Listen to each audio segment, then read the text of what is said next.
I'm your host for this talk show, which is launched on Muslim Network TV, a newly established network aimed at Muslim and other audiences seeking to educate and empower the Muslim American community and represent it to the broader society. Muslim Network TV broadcasts to the US, Canada, and Mexico. Our show, Understanding Today, will be live streaming on social media and YouTube. You can watch us via Galaxy 19 satellite, Amazon Fire TV, Roku TV, and soon on Apple TV. My intention is to cover interesting, cutting-edge topics of current relevance. A range of aspects will be covered: social, economic, legal, high-tech, business management, strategy, principled leadership. Basically, material that is of direct relevance to today and helps us understand our position in today better. Please do send us your comments, your suggestions on episode topics and guests that you wish to see. Folks, for today then, we are focusing on a topic that is directly relevant to what's going on. As you may have seen in the promos, our show today is entitled Principled Education and Leadership Development in a Changing Society. And boy, do we have just about the perfect guest to be addressing these issues for us. Dr. William Carroll, a dear friend, and his CV is quite impressive, and I am going to address a few of the important highlights just so that you can keep that in mind when he speaks about the issues that I expect to discuss. This is an international authority in the field. He was the 10th president of Benedictine University in Illinois from 95 to 2015. Before that, he was the vice president of academic affairs, the acting president, the executive vice president at Ohio Dominican University in Columbus, Ohio. Prior to that, dean of continuing education at Cappan State University in Baltimore. At Benedictine University, he created quite a stir and a name for himself. He was a leading architect in growing it from 1,400 or so students to over 10,000 students, leading the Chronicle of Higher Education to recognize Benedictine University as the fastest growing university in the country since 2000. Dr. Carroll was visionary in instituting degree programs for first responders and the unemployed. He established on-the-ground programs in Vietnam and China. There was a strong emphasis on online programs, and that whole rounded experience somehow seems so directly relevant to what our country and the world is facing in the area of education these days. Currently, he is the founding president of Hunter Global, consulting on international knowledge, programming, and effectiveness for educational institutions, businesses, and individuals. Dr. Carroll, as President Emeritus of Benedictine University and the founding president of Hunter Global Education, and as a dear friend, welcome to Understanding Today. Kareem, thank you. Thank you. We have so much to be talking about, Dr. Carroll, but I wanted to at least start out with a focus on the areas where you have spent so much of your time. The role of education in society, we can speak about that a little bit, but directly relevant to today. Literally today, I mean as of this morning, the reopening of schools and universities and the colleges, the controversy around that. Help us put our arms around it. Tell me what you think about what's happening in terms of the reopening. Frankly, I think it's going to be a catastrophe. We're struggling with a virus that we don't have any control over. We are bringing students back to campuses in literally hot zones. We're unsure of the ability of students to transmit the illness to others and also to adults and seniors. It is going to be a crazy, scary fall. The other side of that is so many of our colleges and universities require income to exist. and they're going to have to be developing new programs to supplement the income they're losing as a result of this virus. The spring was a terrible time for education. We lost many, many students. Programs went virtual overnight. I believe in the fall, and we're starting to hear about it already, the experience of those virtual classes was not good at all for most institutions. We went from not being virtual at all to all of a sudden we're a virtual university. No, there's a lot more to it than that. And going into the fall, we have faculty who are upset with that model, students who are upset with that model, parents who are upset with that model, and the virus hasn't left. And oh, by the way, now faculty, and I think this is going to be, are really afraid about going back to school because they tend to be in populations that are subject to extreme challenge from this illness. So the fall, I'm hoping we get through it okay. I just see a very difficult and terrible time. Bill, as you know, I end up advising some educational institutions around the globe, and every point that you've made strikes deep into the heart of the situation.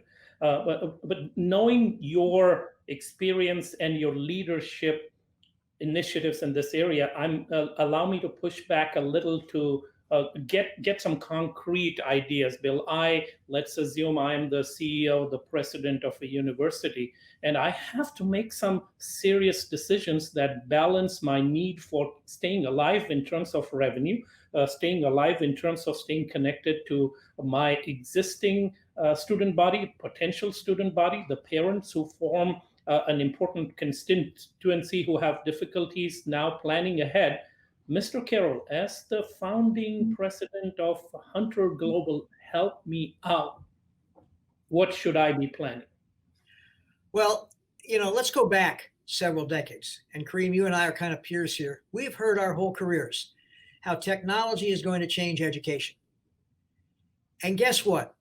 It hasn't very much until several months ago. And this virus is coming in, and it's a paradigm shift. Online education will not disappear. It's only going to get more robust. The key to running any institution, and I know in academia, we want to say that a university is not a business. Yes, it is. Yes, it is. Okay. We need income to pay salaries, to do improvements. Faculty want raises. They want health care. They want retirement. That smells and walks and talks like a business to me. Now, as in any business, okay, you're only as good as the income coming in. What's happened in the last 6 months is there's a real threat to that income.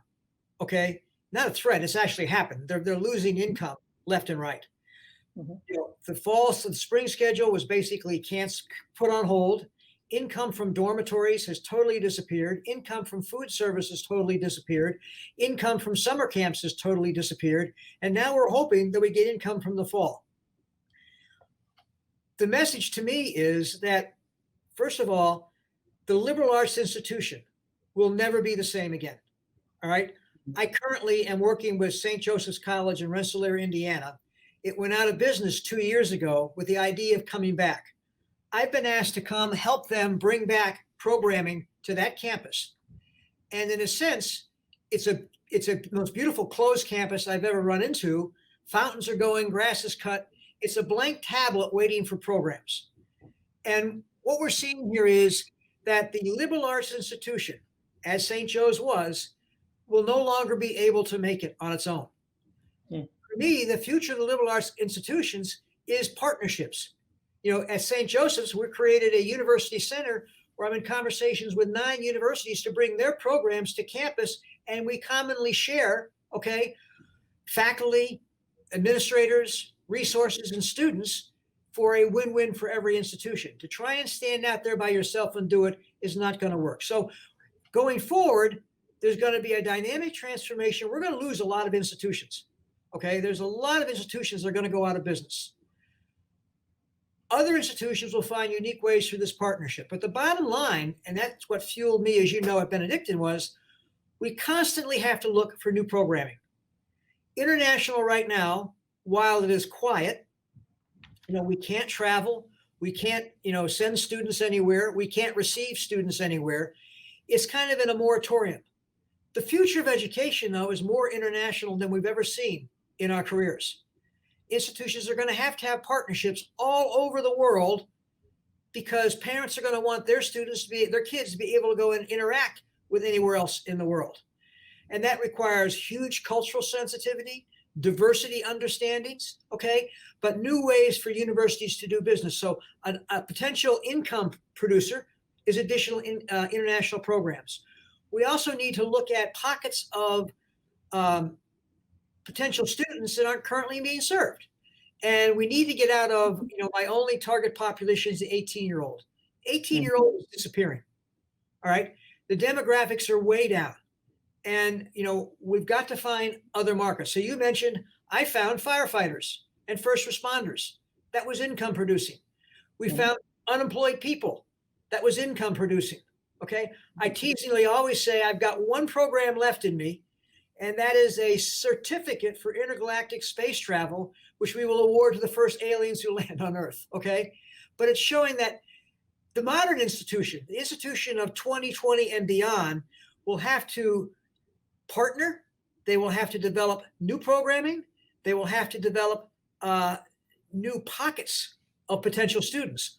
Also the curriculum, all right? The curriculum can no longer exist side by side. As you know, I'm a philosopher by training, all right? I don't believe, for example, we should have separate philosophy curriculum anymore in our liberal arts institutions. Why? Because philosophy does not occur on a street corner. It's intermixed with all of society. These liberal arts institutions need to be melded into your business courses, your computer courses, so you have real life problems in the context of the larger major. If a person— Bill, let me interrupt you briefly, Bill, because you're touching upon so many of the issues that we will delve into a little more deeply, but the word partnership strikes my heart.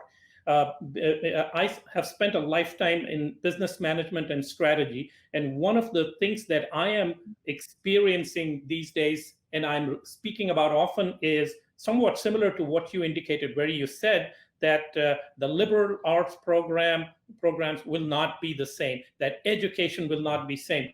And what I'm referring to is that even in the business world, those of us who are thinking a way bit down into the future are convinced that the business world will not be the same. The normal will not be the same for us in the post-COVID situation. So we will have to look at things with different glasses. So focusing on the partnerships part of it, I was thinking about you just yesterday, Bill. Turning on our cable television, we subscribe to DirecTV, and a new highly irritating functionality change that they have made over the last couple of weeks is when we hit the pause button for any show that we have taped. Now remember, this is a button that a show that has been taped so that I don't have to worry about the commercials and all of that junk, right? So I'm watching that, but now when you hit the pause button, there is a forced ad that comes in from DirecTV. So I cannot avoid this even from taped programs. But the reason I was thinking of you, Dr. Carroll, is one of the ads that is driving us nuts is about this first responder network that they say this is the first one that was being created in collaboration, in partnership with the first responders. And it came to my mind, hey, this is something akin to what Bill had instituted at Benedictine University. So in a roundabout way, let's talk about partnerships. You felt the need to partner you were effectively partnering with those who had lost jobs in the prior recession. You were partnering with the first responders who had difficulty in the post 9/11 situation, all of that. So today, then, when you speak about reestablishing educational programs, innovative programming, my peg there is institutions should and will have to look at partnerships with businesses, with communities in planning and defining what the new post-COVID educational system and programming will be. So cut it down to shreds if you think it's wrong, or build upon it if it makes sense. I agree. It's just, what's it going to look like? Okay. Yeah. And I'll throw some other, logs into the fire here. The traditional credit needs to disappear. The credit has nothing to do with learning. Because a student, it's standard that you have 120 credits for graduation. So at 115, I'm not eligible for a degree, but all of a sudden something magical happens at 120. Okay. To me, the credit is an accounting feature. It gives me a billable. You're taking 15, credits, Kareem, that's X amount of money. Throw the credit out and let's talk about real learning. All right. On top of that, there's good study out there that shows when a child sits in a classroom, any classroom, they may not be doing well, not because they're not intellectually bright, it's that their learning style is very different. And you have Project Zero up at Harvard that in the last 25 years has identified 7 different learning styles. The future of education to me is when a student comes to a campus, okay, they're immediately measured for what is their learning style, and then we prescribe the curriculum to them. And the curriculum will be simply a series of skills and competencies that once they demonstrate they can get those, they're done with college. Okay, we don't keep them there. There's nothing magical about 4 years or 120 credits. Let's go to the person where they are. The adult who comes in, we already give credit for prior learning, but that whole dynamic has to change. The scary part is that higher education in and by itself is not a change agent. Okay, we tend to be very slow in changing how we offer stuff. Look at the classroom looks much like it did in the 11th century when the Benedictines, put it together. All right, we need to change that formatting. Again, COVID-19 is a great opportunity for us to get busy and rethink the classroom and the workplace. So a lot going on around this, and it's like we're in the middle of one of those Christmas snowballs. You shake it and you get the snow. Mm-hmm. The virus is shaking us like this. It's not going to come back down the way it started out. And it's just, to me, it's a unique opportunity. It's a scary opportunity for a lot of campuses that were in trouble before the virus. They may not make it, but I want to reach out to my partner universities and say, hey, we both don't need English majors. Let's share that. Let's share science. Let's, come together in unique ways. We don't have to compete. And then the rest of the world out there is waiting for us to come back in education. Are we ready for them? And I think not. Bill, one additional point before we move on to something else. In terms of partnership with the business world, speak a little bit about that, because I am convinced in these times, if there isn't a direct handshake between the institutions of education and the employers out there who end up receiving the products of your labors, if this time does not bring us very closely collaborating and understanding each other, we will never be able to do that. Kareem, think of the arrogance of higher education, where we prepare a person in business and we send them over to your company for a job. Mm-hmm. I never got around to asking you what you needed, did I? Absolutely. Okay. And I think for universities in the future that are going to be successful in that environment, there's got to be ongoing dialogue. What are the corporate needs and how can the university supply them?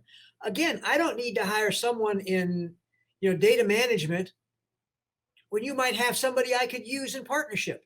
You need to tell me I know the business is going to say, I need people who can communicate. Okay. People who can do some math. Let's work on that together. Also, certificates and badges are coming on strong now, not degrees. I can say, all right, Kareem, let's do a certificate program for IT management in your company where we take your employees and put them in there and we'll award the certificate and bring the teachers in if you don't have them.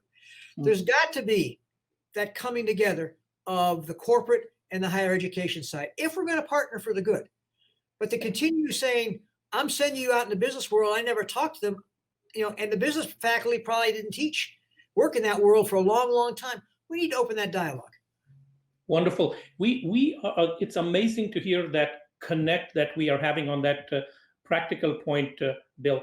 With the time that I've spent in my professional life in Europe and particularly in France, and the emphasis that their educational system has on practical, vocational, employment-oriented education, and the distinct lack of that perspective in the US education system is causing a significant amount of problems. So as we move off this topic, one last point, you hit upon it slightly there, Bill. I want to tease that out. We are not talking just about higher education MBAs, which need to be connecting with the business world. We should be talking about a connection between educational institutions and employers at the practical level, the McDonald's, the Burger Kings, the shopping outlets, and figure out what are the skill sets, the information needs of employees that they are seeking, so that that can be factored into a practical curriculum-based teaching system, so that we don't have to necessarily worry about the MBAs. Yes, we'll get to those too, but people who are coming in for, as you said, certificates possibly, but associate's degrees, project-oriented degrees and certificates, which equip the average person to be trained so that they are employable in a range of industries. What do you say to that? Well, I agree 100%. The only thing we have to add there is a dialogue between business and education. All right. That education and business need to set what are the needs of today's workers and how do we transform and build the curriculum to meet those needs? Rather than same old, we need a dynamic education system that responds to the needs of the workplace. Everything else will take care of itself, but you can't do that without having business involved in the conversation at every level, not just the CEOs on the board. Okay. You want the project manager on the line saying, my employees need this kind of help. So it's a total conversation that is yet to take place. Got it. Okay. Let's move on to another area of your experience and expertise. Remote, distant learning, online learning, as you very rightly spoke about in our introductory segment, Bill. There's been talk about online and distance learning for the past at least 15 years in a serious context. But suddenly, the rubber has hit the road right now in the COVID pandemic times, and people are just signing on, and I'm advising institutions, I can tell you, who assume it's just a matter of getting Zoom meetings into their classroom, and that satisfies online learning.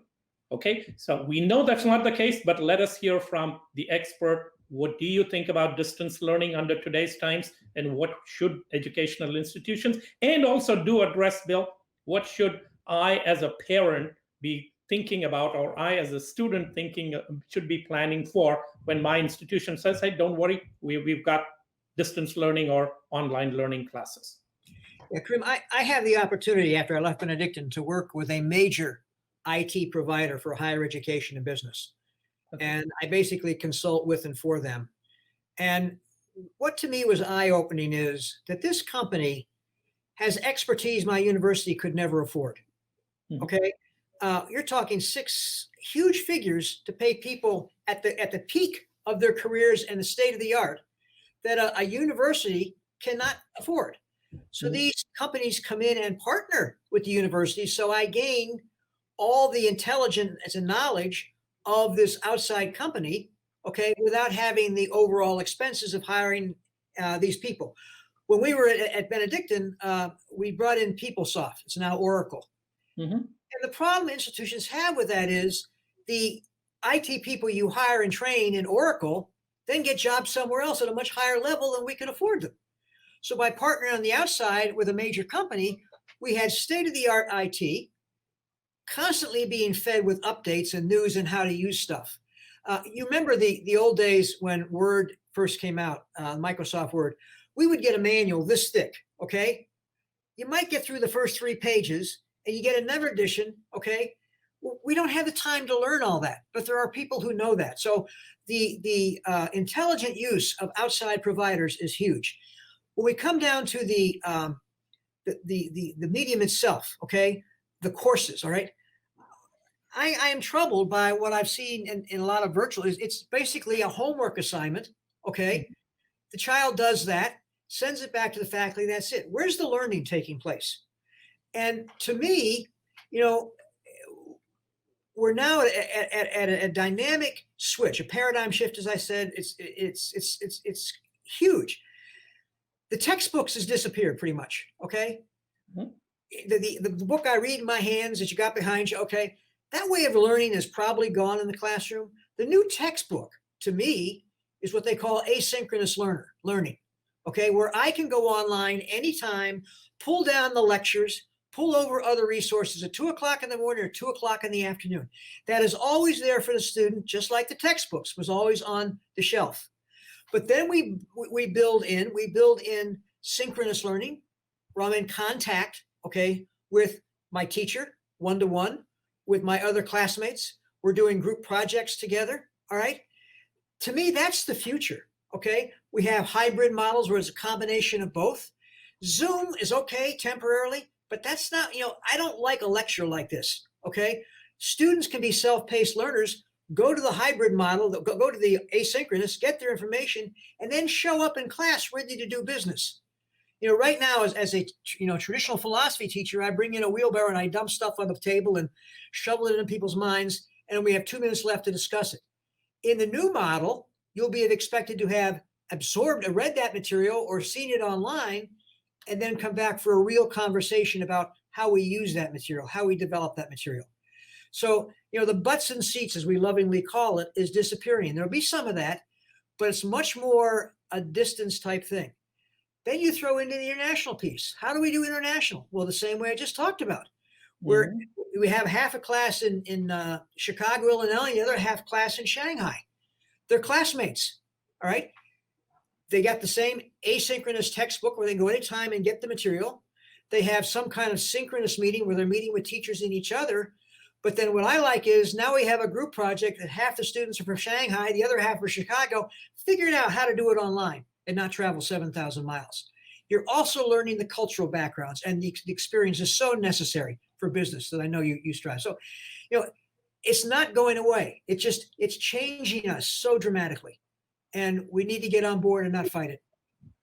Well, I wanted to spend a little bit more time on that, Bill, but I've got 2-3 other important topics. So perhaps we'll address that in a follow. I'm learning now, and I have a feeling you'll agree with me. We will need to have at least a couple of follow-up discussions on the show, Bill, tailored to some of these cutting-edge subtopics that are coming up. So we will leave that for another show, the intricacies of remote and online learning. But I want to segue into the word that you use, cultural exposure in an international context. You, Bill, in particular, have been visionary, and I speak from my at least 4 decades of active international work in the area of sensitivity training based on faith differences, cultural ethnicity differences, and the like.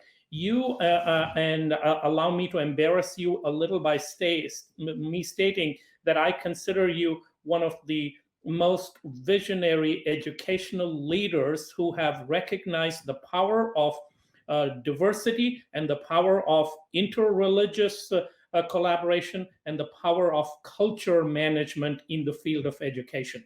So we will talk about some of your accomplishments some other time, but you indicated very nicely that this online training environment can be particularly conducive to exposure of different cultures. But let's move off the online or remote learning aspects. Just talk about your history with diversity and culture management in the field of education. What attracted you to that? What are the epiphanies that you've come up with?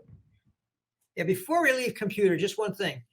Everybody has to have access to computers, okay, for that model to work and that conversation.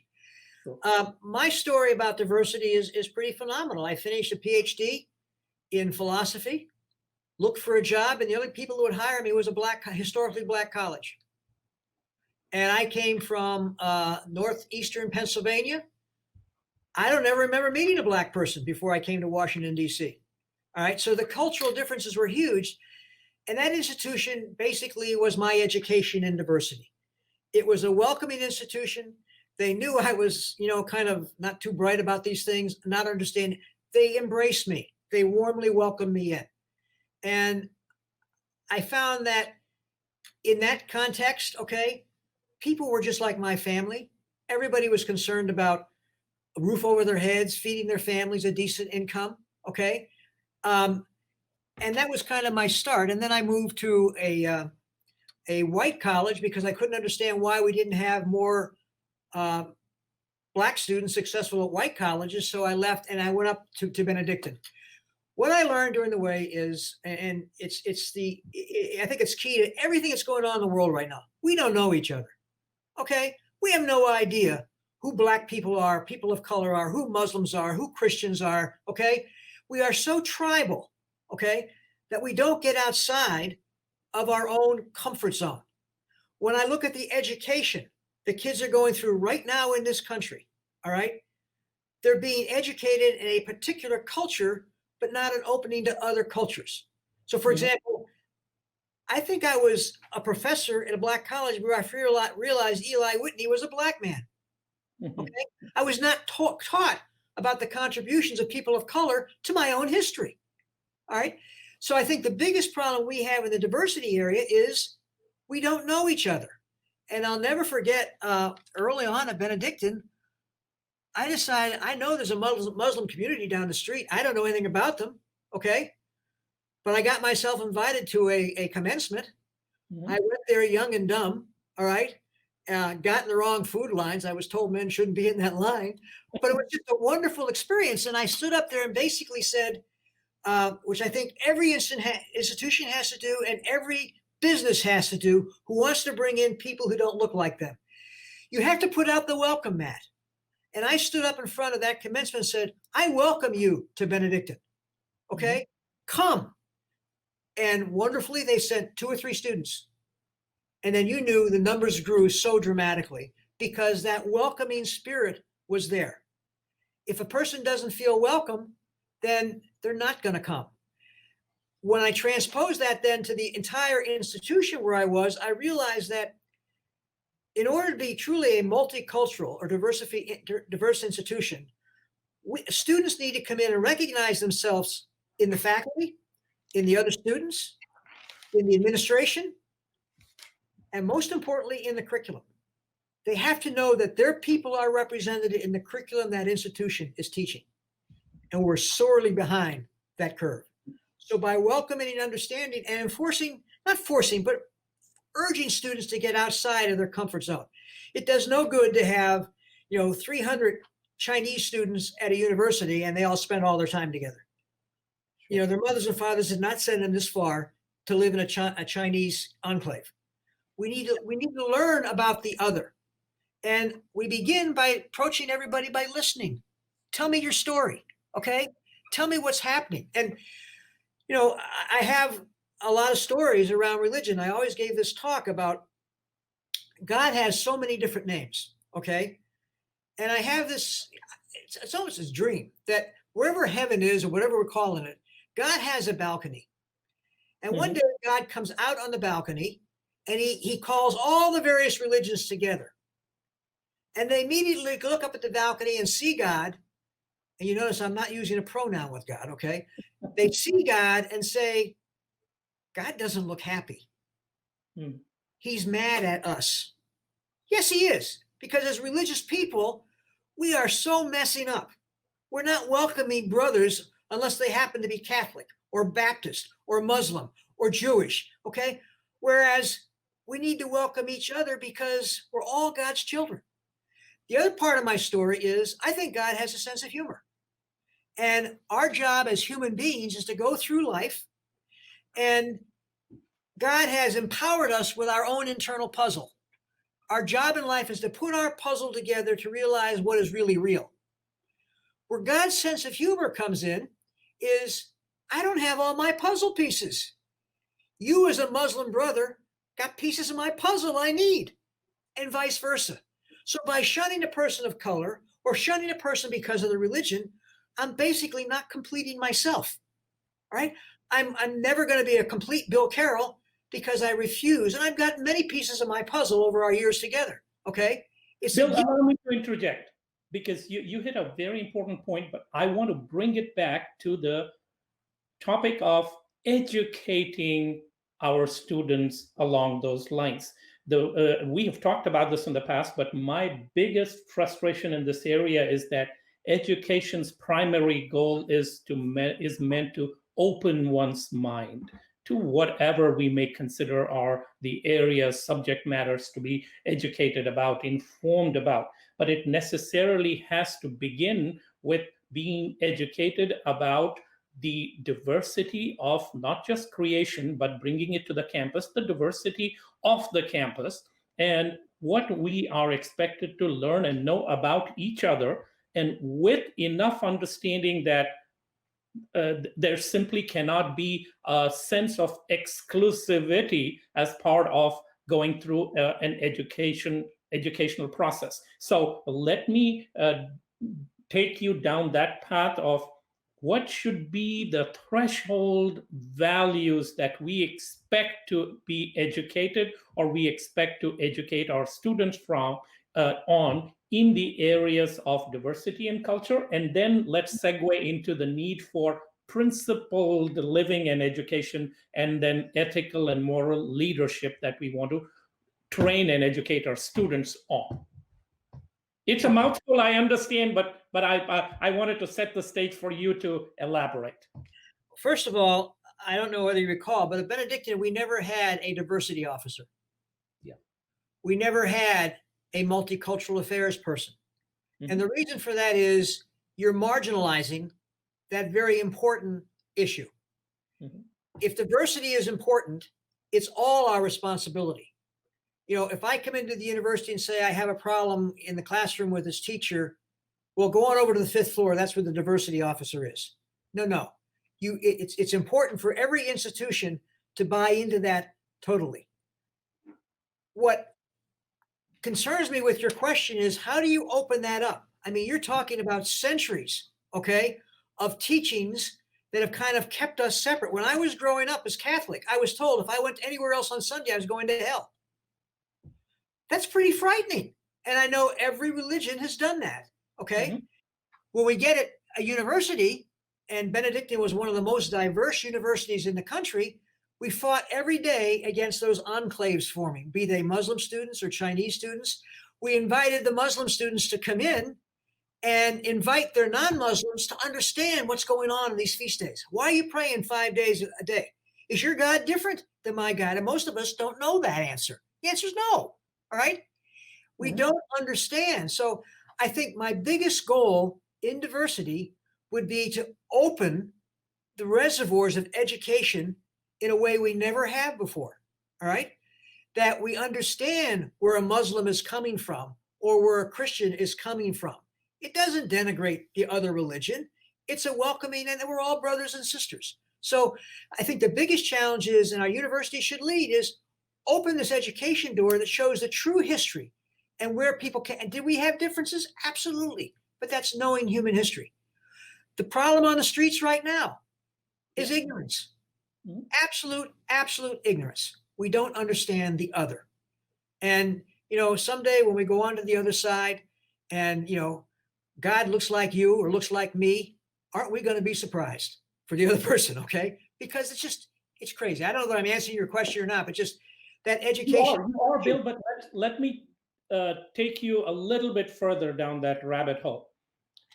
We are in agreement that these values have to be lived as part of the culture of an educational institution, and that they need to be inculcated in the students. But speak to me about how formalized that should be, because this is a particular matter of passionate concern for me, that our curricula these days do not sufficiently emphasize what I need to understand. My son, my daughter going to your university should not be able to graduate without undertaking courses that ensure that his or her mind has been opened up to the needs of cultural, faith-based, ethnicity-based diversity and principled living.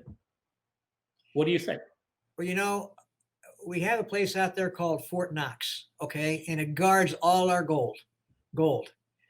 And in our higher education, we have a Fort Knox called the curriculum. Mm-hmm. And I would challenge you to go to my university or any university and find significant pieces that celebrate the Muslim cultural contributions, scientific contributions, historical contributions. Oh, you'll find a whole lot about the Crusades. Mhm. But the curriculum is so tight. Mhm. Then we go to faculty. The faculty are teaching the curriculum, and they learn that curriculum in a graduate school that passed the same closed curriculum down. So you have the Muslims not being accredited for their contributions. You have Black folks, people of color not being. So, I'm not sure it starts necessarily in the education. The professors don't know it because they weren't taught it. We need a group like this having a conversation and looking into these matters. And maybe now, with the change in higher education itself, we can see a crack where we can get these general contributions of various groups to say, it wasn't all white people who did all this. Okay. It wasn't all Westerners who did all this. All right.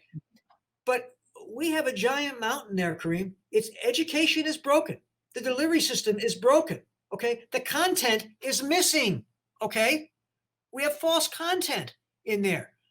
We're talking about a huge transformation needed in that curriculum, which is the Fort Knox of education. So, Bill, the reason I bring it up today is you're absolutely right that cracks are there, but this is the perfect time because it gives us the opportunity to recognize and appreciate the depth of the cracks and the need for filling up those cracks short of the entire system coming crashing down. So the point I'm making is this conversation is important, but I wish there was some way. Well, I don't wish. I think we have to act upon that somehow in a concrete way where institutional leadership, particularly those who are experienced like you and those who have some background in this like me, that we become engaged with today's decision makers in the educational system so that we emphasize the need for reconsidering the curriculum in view of all of the changes that are existential in nature for institutions to survive. And I agree 1,000%, but we have to convince faculty. The administrators won't necessarily do it. It's the faculty we have to bring on board. And I know at Benedictine there's a number of faculty who would love to get involved in this conversation. I know across the country, it's a conversation about how do we review and reinvent the curriculum, that it's representative of all the groups we're talking about. That's a huge process, but it's almost like we're going to write a new encyclopedia because we're missing a whole lot of pieces, but then we need people who can bring that expertise and share it. I often said, I didn't want to have women's studies at Benedictine. Again, it's marginalization. You want women's studies, go over the 7th floor. If it's that important, then include it in the curriculum, the regular curriculum. And that's how I feel about this. We don't want to marginalize cultural education. It's got to be part and parcel of the regular curriculum. And that's our challenge. Wonderful. Bill, the last segment in the time that we have left, we have roughly about 3, 4, 5 minutes. We can take this to. Let's talk about leadership development. With my firm belief that is a fundamental objective of every educational institution, and it applies through associate's degrees, bachelor's degrees, doctorates, and MBAs, and all of that. But speak a little bit from your experience and your conviction about the need for ethical, morals-based, societally concerned leadership, and how do we inculcate some of that as part of the educational process? And that goes back to my earlier conversation about I don't want to see philosophy as a standalone curriculum. I think these critical thinking courses, these ethical and moral focus courses need to be built into the curriculum itself so that they're dealing with these issues. All right. At Benedictine, we had a saying, okay, in the big science program there. Okay. But one of our sayings was at Benedictine, we not only teach you how to do the science, we also teach you whether to do the science. All right. And that second point is getting right at you're talking about. Leaders who just come out of book learning, all right, have no sense about the whether to do something, what is right and what is wrong. And a leader is one who steps out and is willing to take a great risk simply because it's the right thing to do. They have to be embedded with a moral compass. And but close that out, Bill, so that going back to my critique earlier, my son and daughter goes to your university. There is no way you should allow them to graduate unless they have signed on to some courses, some projects which teach them and get some confirmation from them about their role in ethical, morality-based leadership. And Kareem, the closing, I may disagree with you. I'm not sure everything is always taught in courses. Got it? I think that one way of doing this is through an internship that may pair up your students with my kids, okay, and have them go out in another community and work together. All right. Much better than sitting there taking notes on the 15th century so and so. Get these. The key is we just don't know each other. Sure. All right. And to get to know each other, then you become my brother. Okay. One of the things that's happened in society in general, in every culture, in every tribe, is we have made those who don't look like us or believe like us the other. And when you make someone the other, they're easy to hurt, put in jail, crucify. No. By me getting to know you, for example, you're not the other. You're my friend Kareem. Okay. By making friends of each other, we build that building block for moving forward together. Agreed, Bill. I think we are agreeing significantly on that point. I did not mean this should be taught as formal courses, but I'm saying there should be some responsibility between the university and the student to make sure they somehow understand and work on this, whether it is in terms of practical interaction on campus or internships or a site visit, but it's great if somehow that could be incorporated within the curriculum. Great in that regard. Now we have, in the last couple of minutes, Bill, let's talk about something a less burdensome and severe. What's going on in the tennis world? We share that, of course, there have been significant changes in the ATP on the women's executive side too. What do you think, my friend, is going to happen with the pandemic having caused disruption into the tennis schedule? Speak for a minute or so. Well, if you're talking about life, but the quiet is deafening when it comes to tennis. And I know that there are some, venues starting up again with no crowds, and that's difficult. I think the U.S. Open is scheduled to happen as was supposed to. I think Wimbledon's still going to happen. But what's picked up my interest right now is the professional team tennis happening in Greenbrier, West Virginia. I don't know whether you're seeing that on TV, but you have teams from singles to doubles to mixed. Okay. I think there's a Salem team. There's a Springfield team. It's good tennis. It's fast tennis. And they're also using that as a venue to change the rule. There are no linesmen, okay, or lineswomen. The ultimate determiner of any ball is simply the computer, okay? So no more arguing. And the scoring system is, so that's kind of intrigued me a bit, but you miss, what's Federer, Federer is going to lose a year here, okay? Yep. So are the others, and that's a huge chunk of their career, and we miss that.